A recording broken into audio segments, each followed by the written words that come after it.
Merry Christmas Eve, folks. Back with another Christmas music reaction. Back with another one from Loreena McKennitt and her 2022 album, Under a Winter's Moon. Thank you again to Michaela. And we're going to hear Loreena's version of God Rest Ye Merry Gentlemen. If you've been following my holiday reactions the last few years, you'll know I'm very fond of this carol. It has an older 19th century type sound. Now, there are more traditional renderings of it and then more modern and or eclectic versions. I immediately think of Annie Lennox's wonderful and striking performance of this. But yes, I'm very fond of this carol, and I'm keen to hear what Loreena will do with it. If I had to guess, I'm thinking it might be a bit more art music, maybe a bit Celtic or more world music sounding, but I'm expecting her voice to perform the main melody of the carol very compellingly. So let's give it a listen. This is Loreena McKennitt and her version of God Rest Ye Merry Gentlemen from her 2022 album Under a Winter's Moon.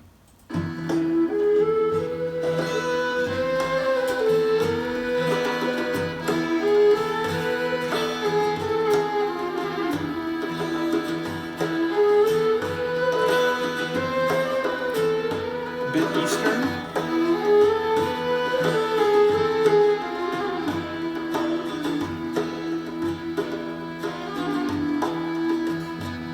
God rest ye merry gentlemen, let nothing you dismay.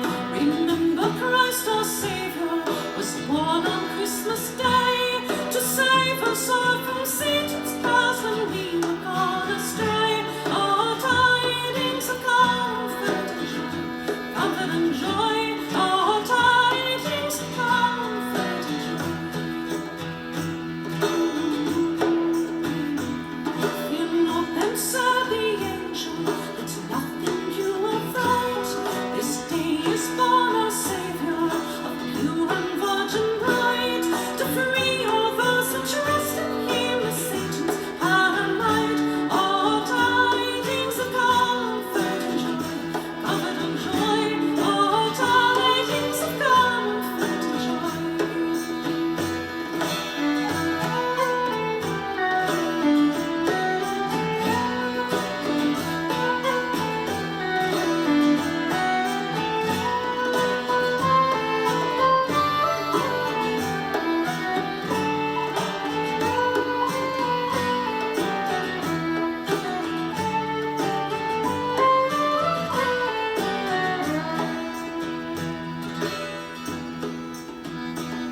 The shepherds at those tidings rejoiced much in mind, and left their flocks all feeding in tempest, storm, and wind, and went straightway to Bethlehem, this blessed babe to find. Oh, tidings of comfort and joy, oh, tidings of comfort and joy.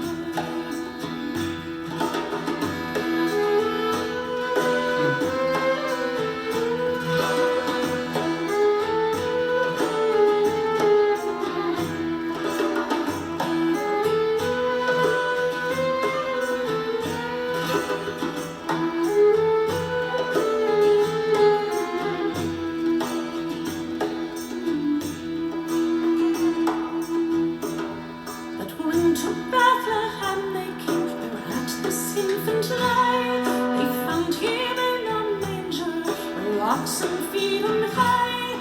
His mother Mary kneeling unto the Lord did pray. Oh, tidings of comfort and joy, oh, tidings of comfort and joy. Now to the Lord sing praises, all you within this place, and with true love and brotherhood each other now embrace. The holy tide of Christmas all others doth deface. Oh, tidings of comfort and joy, oh, tidings of comfort and joy.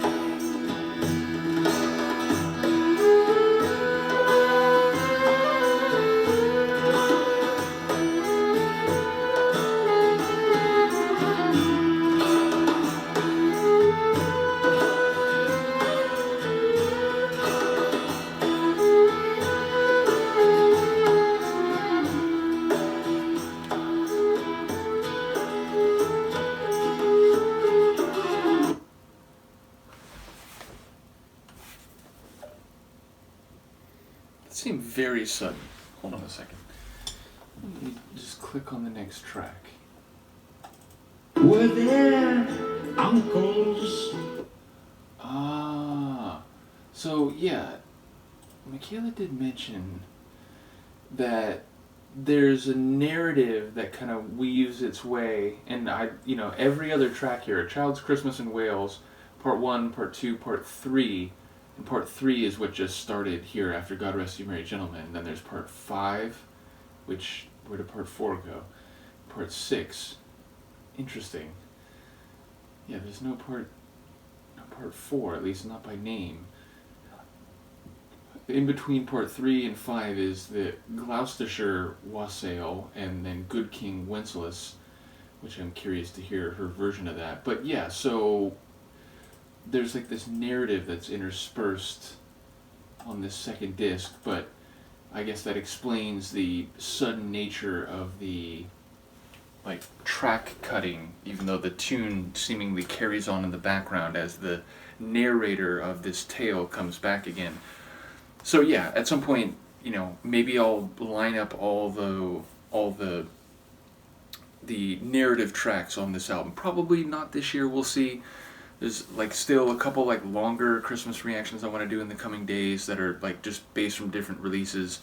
But I will try to get to it, and if not, certainly it's something I'll do next year. But yes, her version of God Rest You Merry Gentlemen, it's number one, there's a bit of a Celtic flavor for sure, but also a bit of a like Near Eastern or Middle Eastern type of sound to it. And I also was thinking, and maybe it's sort of a combination of some different flavors, it made me think of like a Near Eastern port city, like a port city on the Indian subcontinent or something. It felt like, where sailors from different places are coming together and, people are playing like hand drums and someone's on a fiddle and maybe someone has some pipes or something. And then Loreena right in the middle of it, singing with her incredible voice, this lovely carol. So yeah, it had this kind of, not pirate, but almost like this sailor, been to different places in the world, including Ireland and somewhere in the Middle East, and maybe an arrangement of people who are part of this voyage that she's on. That's kind of the vibe that I got from it overall, even if again there was a bit of a Celtic flavor / Irish flavor, and I definitely picked up on a bit of a Middle Eastern vibe. So yeah, I don't quite know all the instruments that were involved, but the hand drums in particular did sound very notable, and obviously her voice is lovely as always. Very energetic in this one, or dynamic. Like, we've heard her in a recent holiday reaction be sort of more breathy and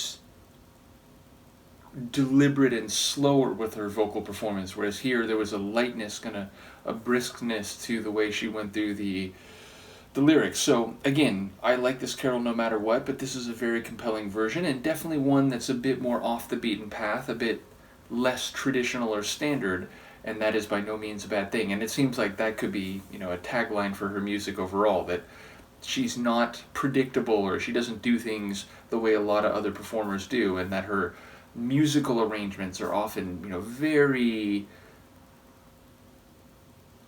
what's the right word, like very unusual, or they use a lot of instruments that are not typically found in popular music or even like art music. So this seems to be very much in that same vein. In any case, I enjoyed it. Let me know what you think, and I'll see you for the next one. Peace.